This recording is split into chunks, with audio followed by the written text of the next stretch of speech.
छु माइती घरमा। म चाहिँ आज काठमाडौँ जाँदैछु। मम्मीले के पठाइदिँदै हुनुहुन्छ मेरो लागि। हेर मैले त के पोको पारे मम्मी रोटी कसको लागि हो? के हो कसैले खै पोको पोको भइसक्यो।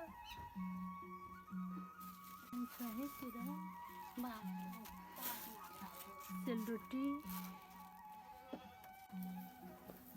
फापरको साग कसैले लान आँटेको मैले। आमाको माया। ल हामी गयौँ है। ल राम्रोसँग बस्नु। बाई मम्मी, बाई बुवा। हामी लाग्यौँ काठमाडौँतिर। बाई बामा। ल गयौँ है हामी काठमाडौँ पुगेपछि फोन गरौँ न। हामी लाग्यौँ बुढाबुढी काठमाडौँतिर कोसेली बोकेर। Thank you everyone.